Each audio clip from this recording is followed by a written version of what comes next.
무덥고 습한 날씨에 갑자기 호우가 쏟아지는 솔로몬 군도는 적도 아래 위치해 있는데 모험 소설로 유명한 잭 런던은 이런 말을 남겼다. 내가 왕이라면 역적들에게 내릴 수 있는 가장 가혹한 형벌로 솔로몬 군도로의 유배를 명하리라. 1942년 이른 여름, 미국은 도쿄로 보내지는 무전을 도청해 일본군이 솔로몬 군도의 과달카날 섬 룬가 포인트 근처에서 활주로를 건설 중이라는 사실을 알게 된다. 이 무전을 계기로 미국은 남태평양에서 적극적인 공세의 필요성을 깨닫는다. 일본이 과달카날 섬을 거점으로 뉴 헤브리디스, 뉴 칼레도니아, 피지, 사모아의 미군 기지를 공격하고 미국과 호주 간의 교역까지 방해할 수 있기 때문이었다. 툴라기 섬과 과달카날 섬을 탈환하지 못한다면 일본이 남태평양에서 세력을 확장할 수 있었다. 1942년 7월 23일 워싱턴에 모인 미군 참모총장들은 남태평양 전선을 견고하게 지켜야 한다는 데 동의한다. 일본군의 진출을 막고 솔로몬 군도를 탈환하겠다는 뜻이었다. 이렇게 해서 툴라기와 과달카날 탈환을 위해 감시탑 작전이 가동된다. 작전의 실질적인 지휘권은 로버트 고물리 중장에게 넘겨졌다. 고물리 중장은 공격 전술을 프랭크 잭 플래처 중장에게 맡겼는데 코랄해와 미드웨이 해전에 참전했던 지휘관이다. 상륙작전을 감행할 미 해병 제1사단이 뉴질랜드의 웰링턴에 집결하고 정열적인 알렉산더 반데 그리프트 소장이 해병대를 이끌었다. 그리고 리치먼드 켈리 터너 소장이 해병대를 수송하는 해군 지원 부대를 지휘했다. 미 해병 1사단은 전선에 배치되기 전 6개월 동안 훈련을 받을 예정이었지만 1개월의 훈련을 끝마친 채 대기해야 했다. 주변 여건은 더욱 열악했다. 남반구의 겨울은 서늘했고 비까지 쉼없이 내리면서 환자가 속출했다. 더구나 작전을 수행하는 데 필요한 연료, 무기, 물자도 충분하지 않았다. 이 때문에 병사들은 지휘부를 구두쇠라고 비아냥거렸다. 7월 26일 반데 그리프트와 터너 소장이 항공모함인 사라토가호에서 플래처 중장을 만난다. 플래처는 작전의 성공에 대해 회의적이었고 오히려 자신의 항공모함들을 더 걱정하고 있었다. 한편 일본은 미군의 이런 계획을 제대로 간파하지 못하고 있었다. 일본군 지휘관들 대부분은 계속되는 승리로 자만심에 가득 차 있었고 1943년 당시만 하더라도 연합군이 강력한 반격을 할 것이라고 예상하지 못하고 있었다.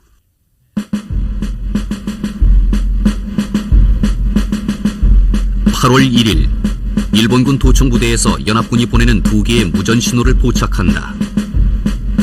신호의 발원지가 멜버른과 누메아라는 사실을 확인한 도청부대는 두 장소가 연합군의 새로운 작전 사령부이며 뉴기니와 솔로몬 군도에 대한 공격을 준비하고 있다고 분석했다. 긴급 보고문이 중앙태평양의 일본군 기지가 있는 트럭섬과 라바울 섬에 전송되지만 일본군 사령부는 보고를 무시했다.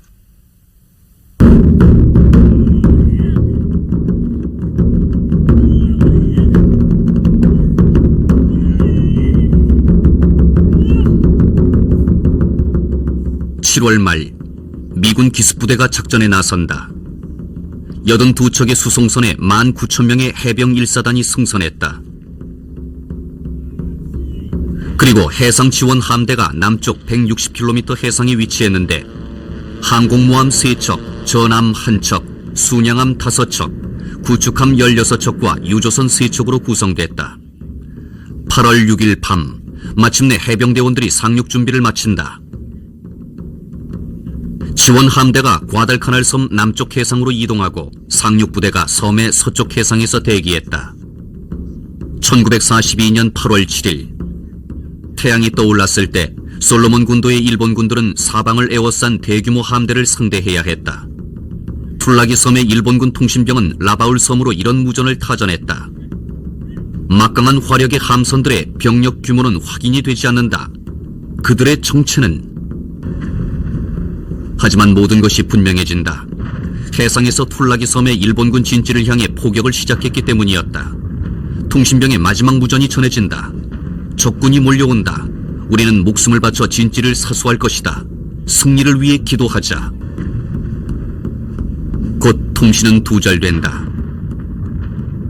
그의 말처럼 통신병은 전사한 것으로 추정된다.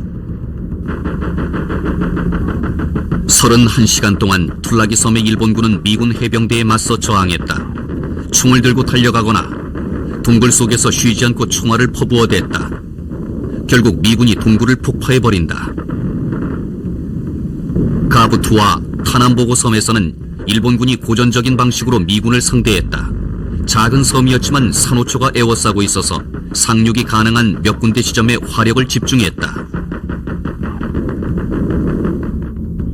미군에서는 144명이 전사하고 194명이 부상을 입었다. 일본군의 경우 세 섬에 800여 명이 주둔했는데 700여 명이 전사하고 23명이 생포되고 단 3명만이 투항했다. 하지만 과달카날 섬 상륙작전은 아주 순탄하게 진행됐다. 주둔 일본군은 대부분 화력을 제대로 갖추지 못한 공병대였다. 그들은 한국인 노동자들을 강제로 동원해서 정글로 내몰고 있었다. 하지만 일본군도 반격을 시작한다. 1차 상륙작전 후 2시간이 지났을 때 미군 지원 함대는 부갱빌 섬의 호주군 감시병으로부터 무전을 받는다. 24대의 일본군 어뢰 폭격기가 접근 중이라는 내용이었다. 실제로는 미쓰비시 쌍발 폭격기인 G4M 27대를 미쓰비시 전투기들이 호위하고 있었다. 원래 라바울 섬의 일본군은 뉴기니를 공습할 예정이었지만 과달카날 섬의 미군 함대를 공격하기로 계획을 수정했다. 하지만 1000km나 떨어진 과달카날까지 비행하려면 연료가 바닥날 가능성이 높았다. 일본군 폭격기들은 어뢰 대신 폭탄을 장착했기 때문에 함선을 공격하기가 쉽지 않았다. 하지만 이리저리 방향을 트는 연합군 함선과 빗발치는 대공포, 미군 전투기인 F4F 와일드캣을 잘 상대했다. 2시간 뒤 일본군 폭격기들의 2차 공습이 시작된다. 이 때문에 연합군 함선들의 전열이 무너지면서 상륙작전이 지연됐지만 큰 타격을 받지는 않았다. 다음 날에도 공습은 계속됐고 일본군은 42대의 항공기를 잃었는데 대부분 연료 부족 때문이었다. 미 해군은 구축함 1척, 수송선 1척, 그리고 21대의 전투기들을 잃었다.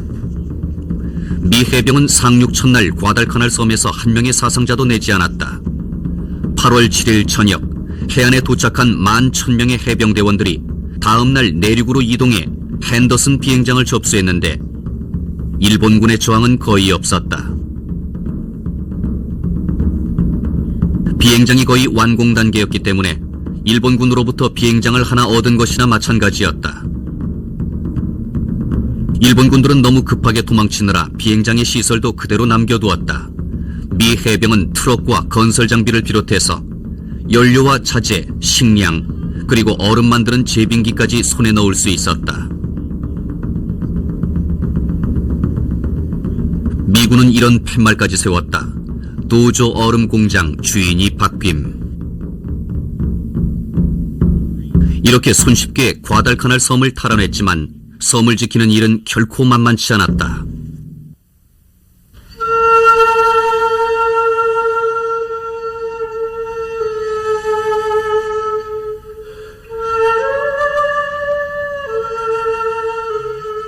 (8월 7일) 미군이 과달카날 섬을 침공했다는 소식이 라바울 섬에 전해졌을 때 일본의 17군 사령관인 하쿠다케 하루키치 중장은 과달카날 작전은 연막 전술일 뿐이고 연합군의 실제 목표물은 뉴긴이라고 분석했다.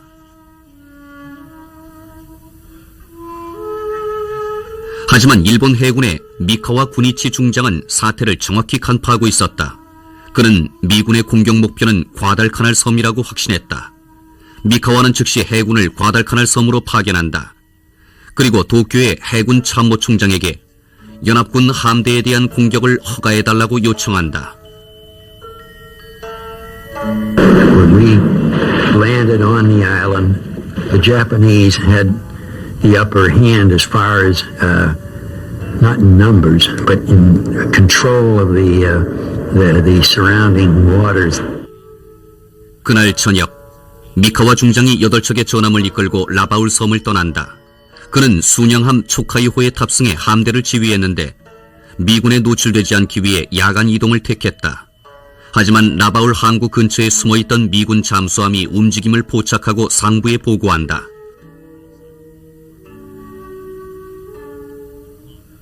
다행히 행운의 여신이 일본군을 지켜주는 듯 했다. 보고를 받았지만 미군 지휘부는 별다른 조치를 취하지 않았다. 터너 장군이 초계기를 솔로몬 군도로 보내 정보 수집을 명령했지만 실제로 초계기는 이륙하지 않았다. 더구나 뉴 헤브리디스에서 작전 중이던 B-17 폭격기들도 미카와의 함대를 놓쳐버린다.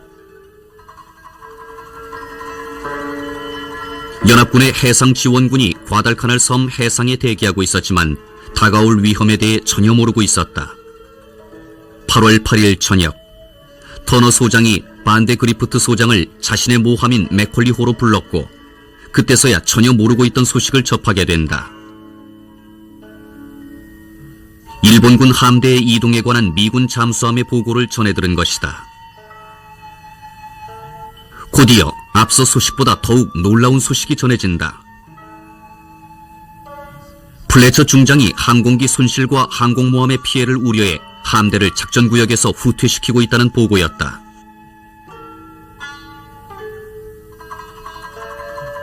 하지만 두 장군에게 전해진 충격적인 소식은 또 있었다. 플래처가 1,400명의 해병대원과 물자를 실은 수송선까지 이동시키고 있다는 것이었다.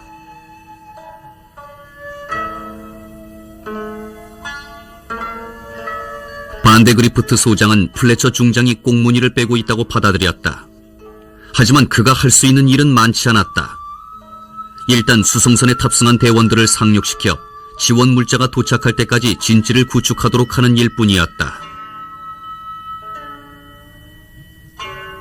미군 지휘관들이 만나는 동안에도 일본군 정찰기가 그 위를 날아다녔다. 하지만 아무런 보고가 없었기 때문에 모두들 미군 항공기라고 생각했다. 연합군 함대는 일본군 함대가 과달카날 섬에 접근한 후에야 그 사실을 알게 된다. 한편 미카와 장군은 미군 함대에 대한 보고를 전달받지만 그 위치나 미군의 계획에 대해 제대로 파악하지 못하고 있었다. 8월 9일 새벽 1시 일본군 선발부대가 사보와 과달카날 섬 사이의 해협을 따라 이동한다. 1시 36분 일본군 정찰대가 연합군 남부 함대를 발견한다. 순양함 시카고호와 캔버라호 그리고 구축함 패터슨호와 베글리호가 대기 중이었다. 미카와는 곧바로 조명 신호를 보내 함대에 발포하라는 명령을 내린다. 어뢰를 발사하라는 신호였는데 당시 일본군은 세계 최고의 성능을 자랑하는 장거리 어뢰로 무장하고 있었다. 곧이어 일본군 함대에 미카와의 일제 공격 명령이 내려진다.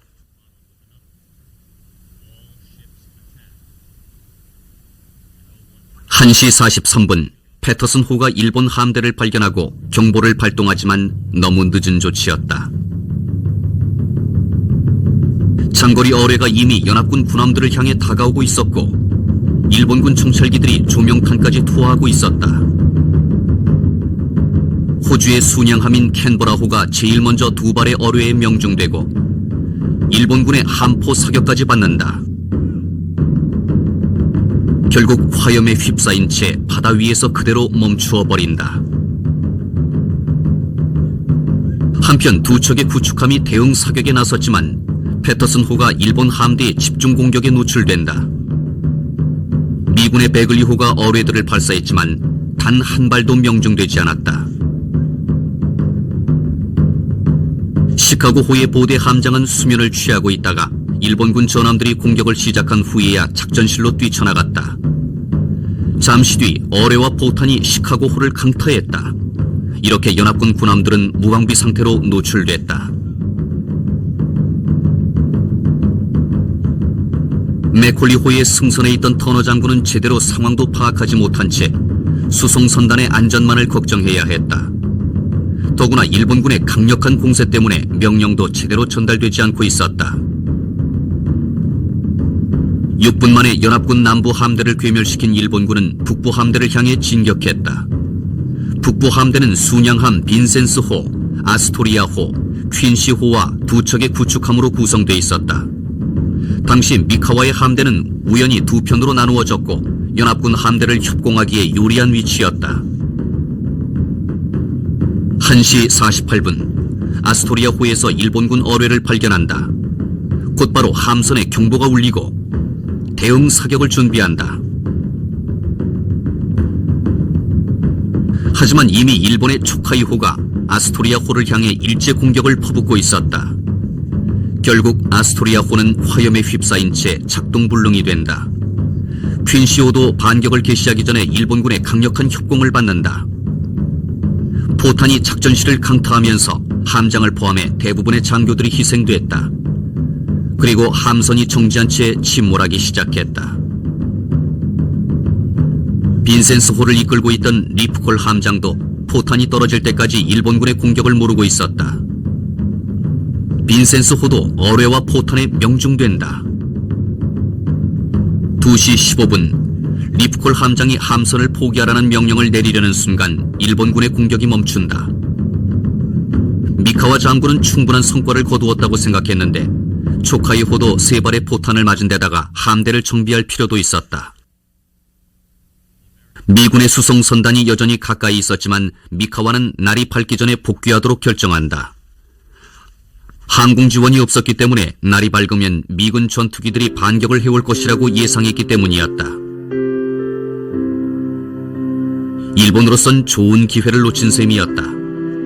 일본군 함대가 떠난 직후 퀸시호가 침몰했고 앞서 빈센스호도 가라앉았다. 캔버라호는 다음날 아침까지 버티고 있었지만 끝내 바닷속으로 침몰하고 만다. 아스토리아호도 정오가 지날 무렵 가라앉았다. 시카고호와 패터슨호도 큰 피해를 입었다. 하지만 몇 개월 동안 연합군은 더 많은 군함을 잃게 된다. 이 때문에 과달카날 섬 북부 해역은 쇠바닥 해역이라는 이름을 얻게 된다. 1077명의 미 해군이 전사하고 부상당한 700여 명은 바다에서 사투를 벌였다. 리프콜 함장은 명예를 잃었고 보대 함장은 자살을 택했다. 사보섬 해전은 미 해군 역사상 가장 참담한 패배로 기록됐다. 날이 밝자 수송선들이 생존자들을 구조한 후 지원부대가 남아있는 뉴 칼레도니아로 향했다. 이제 솔로몬 군도에는 해병대만 홀로 남겨졌다.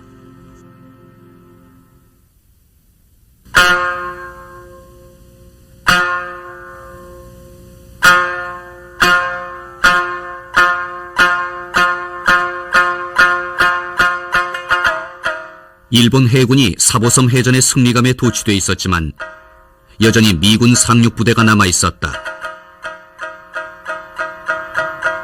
일본 해군은 육군에게 미군을 소탕할 것을 요청했고 라바울 섬에 주둔 중인 17군의 하쿠다케 사령관에게 명령이 전달된다.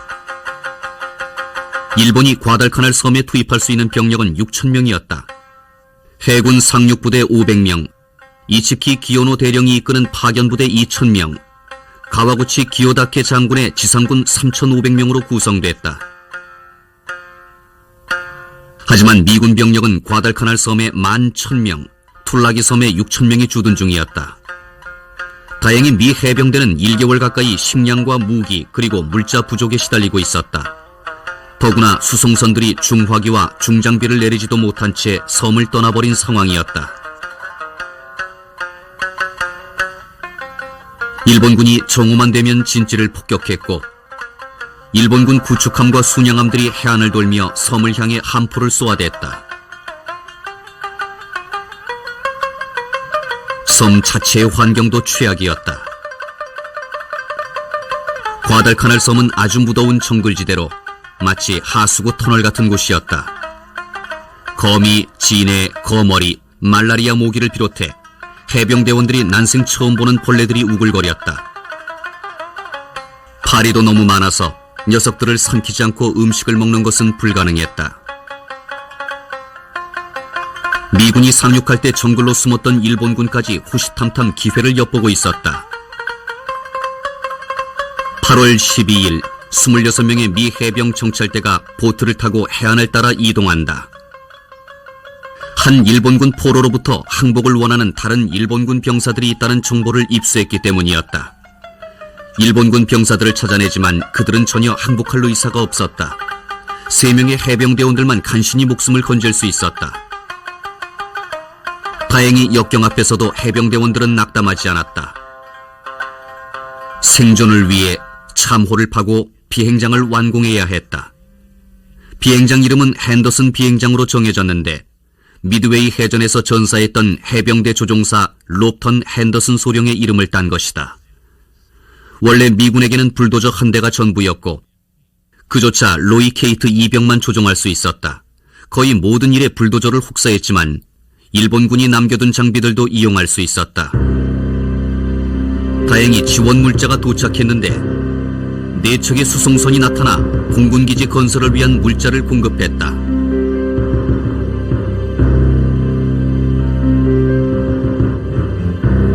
(1942년 8월 20일) 마침내 핸더슨 비행장이 완공된다. 과달카날 섬의 미군 암호명은 선인장이었는데 미군 항공부대도 지원 준비를 마친다. 미군의 항공 지원은 여러 면에서 중요했는데 그 무렵 일본군도 탈환 작전을 위한 모든 준비를 마친 상태였다.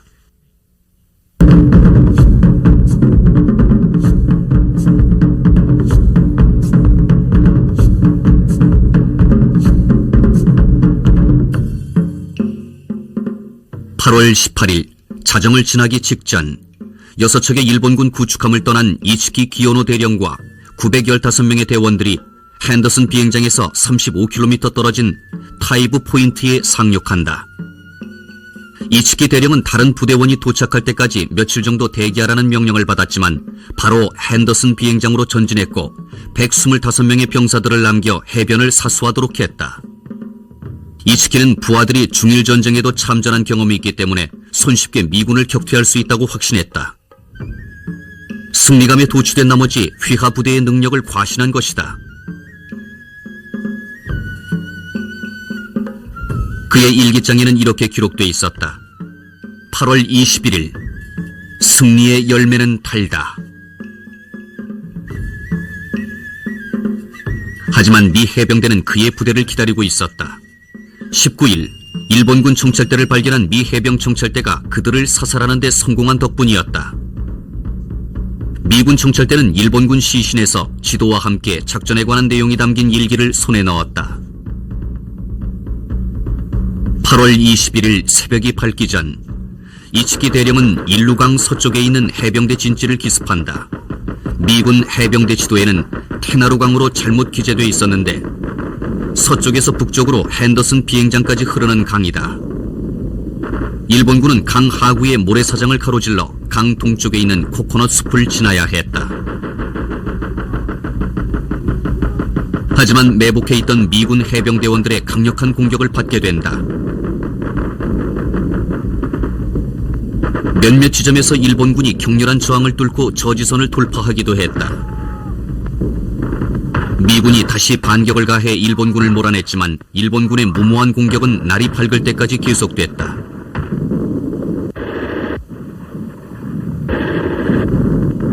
반대 그리프트 장군은 방어선이 굳건하다고 판단하고 역공을 명령한다.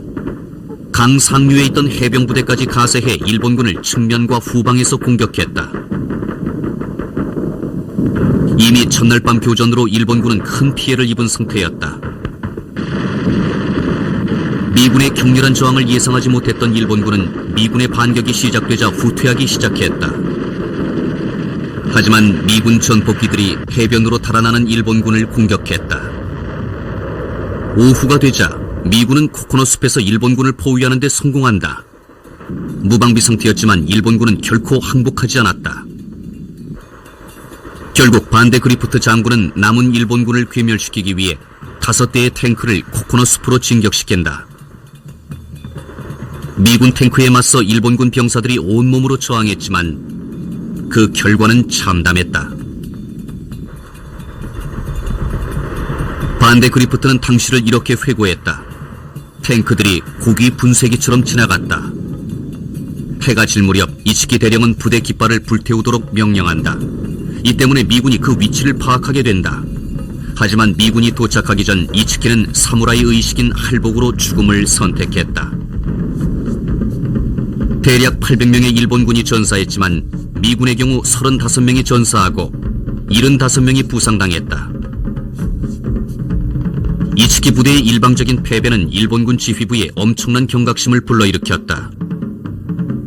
지휘관들은 그런 상황을 다시는 재현하지 않겠다는 의지를 불태웠고 미군에 대한 반격을 준비했다.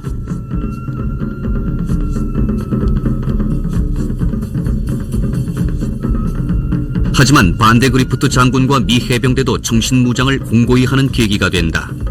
당시에 반대 그리프트는 동료에게 이런 편지를 보냈다. 장군, 이런 전투는 난생 처음 겪어봅니다. 이 친구들은 항복이란 걸 몰라요. 갑자기 부상자가 일어나서 자폭을 합니다. 수류탄을 들고 온몸을 터뜨려 버립니다. 일본군은 자비를 베풀지도 않았지만 자비를 원하지도 않았다. 하지만 미 해병대도 겁많은 일본군을 기대하지 않았다.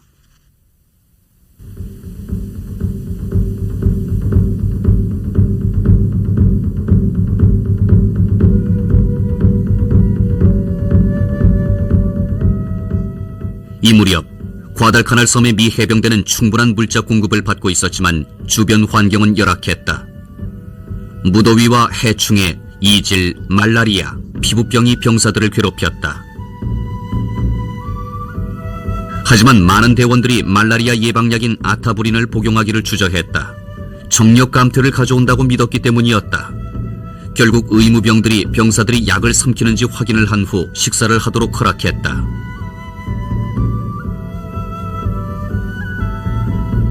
일본군도 해병대원을 가만히 내버려두지 않았다. 폭격기와 전투기로 공습을 해오거나 보병을 보내 기습작전을 펼쳤다. 야간이면 일본군 지원군과 물자들이 섬에 도착했는데 이 때문에 미군 해병대원들은 야간만 되면 도쿄행 급행열차가 도착한다고 투덜댔다. 이렇게 결전의 날이 다가오고 있었다. 3,500명의 병사들을 이끌고 쇼트랜드에 도착한 가와구치 장군은 다나카 제독이 부대를 과달카날 섬까지 태워줄 날만 기다렸다. 가와구치와 2,400명의 병사들은 구축함을 타고 타이브 포인트에 상륙하고 나머지 1,100명은 바지선을 타고 핸더슨 비행장에서 15km 떨어진 마을 코쿤보나로 이동할 예정이었다. 1,100명의 부대는 가와구치 휘하의 연대 지휘관인 오카 아키노스케 대령이 이끌었다.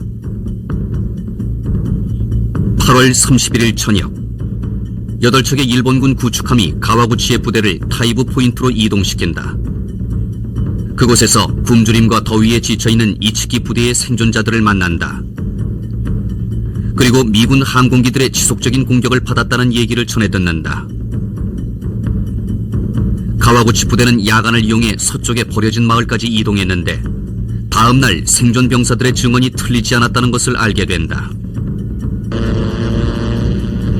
미군 전투기와 폭격기를 비롯해 신형 에어라 코브라까지 일본군을 찾기 위해 하늘을 누비고 다녔다. 가와구치의 부대는 하루 동안 숨어 지냈다. 9월 1일 밤 이츠키 부대의 후발대 1000명이 과달카날 섬에 도착한다. 9월 6일 가와구치는 며칠을 더 기다린 후에야 3100명의 병사들을 이끌고 출발했고 후방에 약간의 병력을 남겨두었다. 가와구치는 정글을 돌아가서 남쪽에서 비행장을 공격할 계획이었는데 오카의 부대가 남쪽에서 양동작전을 펼치도록 했다. 하지만 미 해병대도 일본군을 기다리고 있었다. 핸더슨 비행장의 남쪽과 서쪽으로 룬가강이 흐르고 있고 남쪽으로는 길고 낮은 능선도 자리 잡고 있었다. 반대 그리프트 장군은 일본군이 이 능선을 넘어올 수 있다고 판단하고 에드슨 대령에게 특공대대를 이끌고 능선을 사수하도록 명령했다. 하지만 가와구치는 기습 공격이 가능하다고 확신했고 핸더슨 비행장을 지키는 미군의 규모를 과소평가하고 있었다. 9월 13일 밤 9시 해군의 함포 사격과 함께 일본군이 공격을 시작한다. 일본군이 병력면에서 1.5배 정도로 미군을 압도했다. 이 때문에 에드슨 대령은 부대를 조금 후퇴시킨 다음 기갑 부대에 지원 사격을 요청한다. 하지만 일부 병사들이 계속 머뭇거리자 조용하지만 단호하게 이런 말을 전했다. 다시 방어선으로 돌아가. 녀석들보다 겁이 많아서야 되겠나?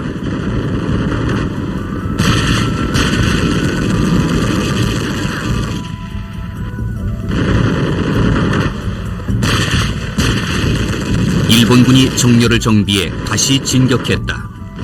미 해병대는 능선 위로 물러나 일본군을 향해 기관총, 수류탄 그리고 대포 세례를 퍼부었다. 미군의 방어선은 너무나 견고했고 일본군의 많은 희생 때문에 이 능선은 피해 능선으로 불리게 된다. 일본군은 거의 800명의 병사를 잃었다. 미군의 경우 100명의 전사자와 220명의 부상자가 전부였다. 반대 그리프트 장군은 크게 만족해했는데 기자가 워싱턴과 미군 지휘부에서 과달카날 섬에 대해 회의적인 입장이라는 말을 전하자 크게 화를 냈다. 기자가 섬에 계속 머물 계획이냐고 묻자 이렇게 대답한다. 물론이요. 무슨 문제 있어?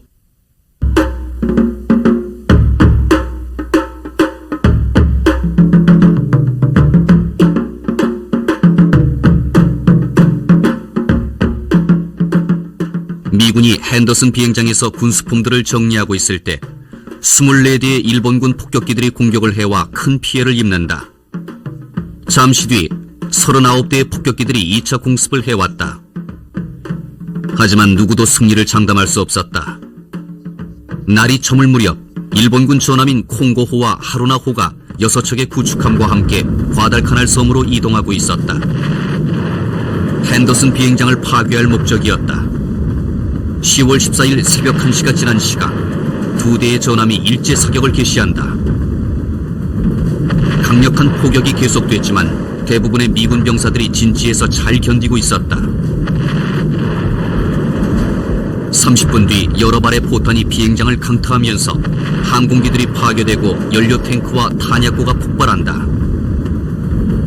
곧 포격이 잠시 멈추었지만 2대의 전함은 위치를 이동시켜 1시간 30분 동안 다시 공격을 계속했다.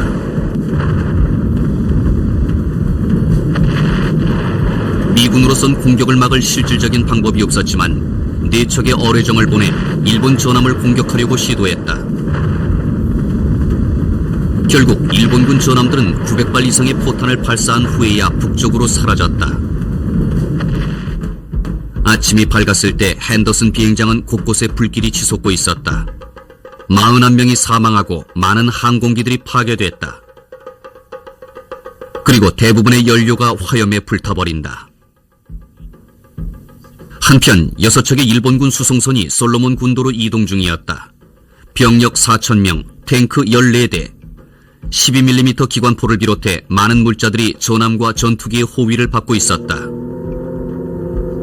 과달카날의 미군 항공기 11대가 공격을 시도했지만 큰 효과는 기대하기 어려웠다. 자정 무렵 일본의 수송선단이 타사파론가 포인트 근처에서 군수품을 내리는 동안 순양함 초카이호와 기누가사호가 섬에 대한 함포 사격을 개시한다. 하지만 별다른 피해를 입히지 못한 채 섬을 떠난다.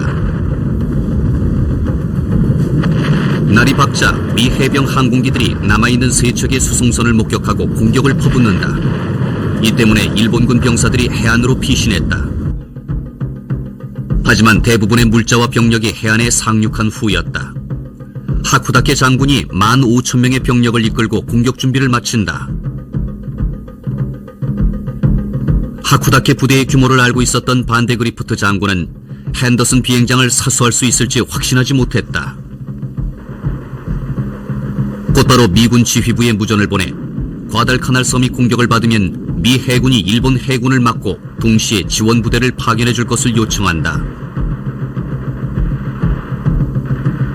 반데 그리프트는 니미츠 사령관에 대한 믿음을 갖게 되는데 10월 18일 고물리 제독을 해임하고 그 자리에 윌리엄 프레데릭 헬시 중장을 앉혔기 때문이었다. 헬시 중장은 뉴저지 출신으로 적극적이지 못한 고물리 제독보다는 훨씬 더 의욕에 찬 지휘관이었다. 참모들과 기자들이 그의 열정을 좋아하기도 했지만 약간의 유머 감각까지 갖추고 있었다. 헬시 중장은 반데 그리프트에게 누메아로 와서 상황을 보고하라고 명령한다. 반데 그리프트가 부대 상황과 함께 병력 증강의 필요성을 설명하지만 터너 장군이 반데 그리프트의 의견에 반대했다. 하지만 미군의 입장에서 과달카날 섬을 포기할 수는 없었다. 전략적 요충지였을 뿐만 아니라 군 사기와도 직결돼 있었다. 결국 헬시 중장은 이렇게 말한다. 좋소, 돌아가시오. 동원 가능한 모든 것을 지원하겠소. 그리고 결전을 피할 생각이 없었던 헬시 장군은 이런 명령을 하달했다. 일본군을 사살하라. 더 많이 사살하라.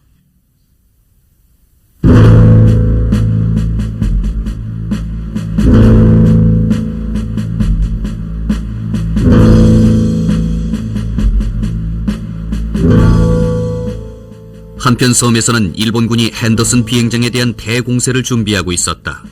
마루야마 장군은 5,600명의 병력을 10월 21일까지 이동시켜 남쪽에서 미군을 공격할 수 있기를 기대했다. 하지만 지친 병사들을 이끌고 정글을 통과하는 일은 쉽지 않았고 계속해서 공격 시기가 연기됐다. 마침내 대공세 시점이 24일 밤으로 확정된다. 하지만 해안에 대기 중이던 스미요시 장군이 그 사실을 전달받지 못한 채 23일 오후 마타니코 강에서 공격을 개시한다. 9대의 탱크가 스미요시 부대를 지원했는데 한 대가 방어선을 돌파하지만 곧 파괴된다. 그리고 600여 명의 일본군이 전사했다.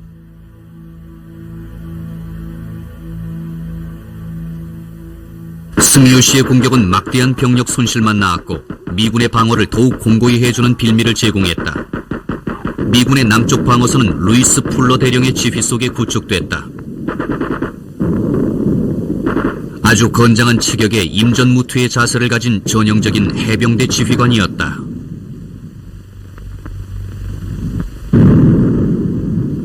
It was the 1st Battalion, 7th Marines were attacked.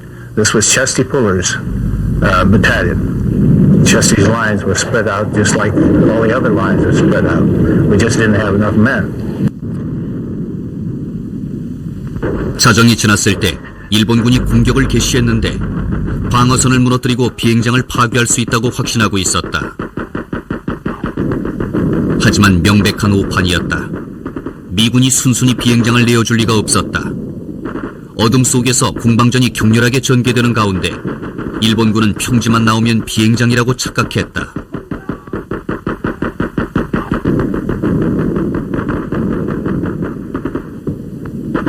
일본군의 공격은 실패로 끝났을 뿐 아니라 엄청난 병력 손실을 불러왔다.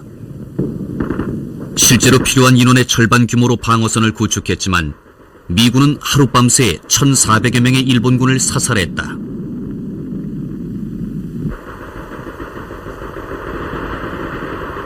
강력한 공세 속에서도 냉철한 판단력으로 방어선을 사수하며 일본군을 물리친 풀러 대령은 자신의 세 번째 해군 십자 훈장을 수여받는다.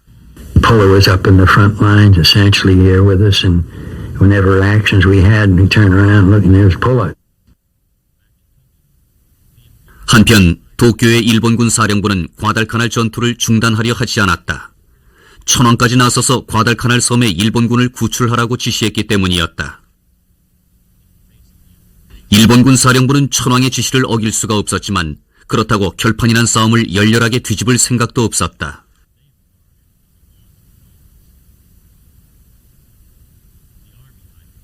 일본군 사령부의 이런 결정에는 과달카날 섬에 파견된 하쿠다케 장군의 보고도 한몫을 했는데 섬에서 병사들이 굶주림과 질병으로 하루에도 수백 명씩 죽어간다는 내용이었다. 12월 23일 하쿠다케 장군이 과달카날 섬에서 도쿄 사령부로 이런 소식을 전한다. 식량도 떨어지고 이제 정찰도 나갈 수 없습니다. 미군이 공격을 해오면 아무런 해결책도 없습니다.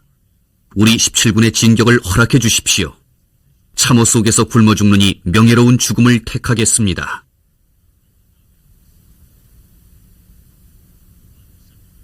(12월 31일) 스기야마 하지메 육군 참모총장과 나가노 해군 참모총장이 천황에게 과달카날 섬을 포기해야 한다는 보고를 올린다. 천황은 아주 불쾌해했지만 2시간에 걸친 대화 끝에 후퇴 명령을 수락한다. 과달카날 섬으로 들어갔던 3만 8천 명의 일본군 병력 중에 1만 3천 명만이 섬을 떠날 수 있었고 그들에게 과달카날은 죽음의 섬으로 기억됐다. 한편 지상전투에서 미군 전사자는 1,600여 명에 불과했다. 당시 자만심에 빠져있던 일본군은 태평양에서 대규모 전투에 중독돼 있었다. 반면 과달카날 섬은 벌레가 우글거리는 평범한 열대 섬처럼 보였다. 하지만 이 섬에서의 패전으로 일본군은 태평양에서 수세에 몰리기 시작한다.